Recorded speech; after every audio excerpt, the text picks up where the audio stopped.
Welcome to Haris சமையல். அனைத்து சகோதர சகோதரிகளுக்கும் இனிய காலை வணக்கம். இன்றைக்கி வித்தியாசமாக பீட்ரூட் பொரியல் எப்படி செய்யலாம் பார்க்க போகிறோம். அதுக்காக ஒரு பெரிய பீட்ரூட்டை தொலையெல்லாம் நீக்கிட்டு ஒரு தடவை கழுவிட்டு பொடிசாக கட் பண்ணி இந்த மாதிரி போட்டுட்டேன்.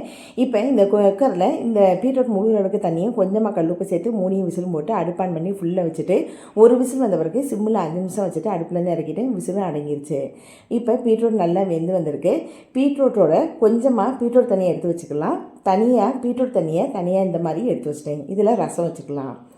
இப்போ ஒரு வாணலி அடுப்பில் வச்சு 1 டேபிள் ஸ்பூன் அளவுக்கு நல்லெண்ணெய், 1 டீஸ்பூன் அளவுக்கு உடச்ச உளுந்து, 1/2 டீஸ்பூன் அளவுக்கு கடுகு, கொஞ்சம் கருவேப்பிலை, பொடிசாக கட் பண்ணி வச்ச வெங்காயம், இதையெல்லாம் இப்போ வதக்கிடலாம்.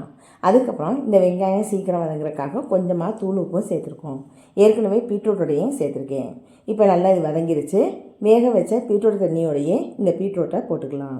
இப்போ திரும்பவும் நல்லா கிண்டி விட்டுக்குங்க. உரப்புக்காக தனி மிளகாய்த்தூள் 1 டேபிள் ஸ்பூன் அளவுக்கு சேர்த்துருக்கேன். திரும்பவும் நல்லா கிண்டி விட்டுக்குங்க. அதுக்கப்புறம் ஆப்ஷன் தான் 1/2 டேபிள் ஸ்பூன் அளவுக்கு கரம் மசாலா தூள். இதை சேர்த்து பாருங்கள், வித்தியாசமாக இருக்கும். இப்போ நல்லா கிண்டி விட்டுக்குங்க. இந்த தண்ணி நல்லா வற்றி வரணும். அவ்வளவுதான், சூப்பரான சுவையான பீட்ரூட் பொரியல் ரெடி ஆயிடுச்சு. இதை நீங்களும் செஞ்சு பாருங்கள். தேங்க்ஸ் ஃபார் வாட்சிங்.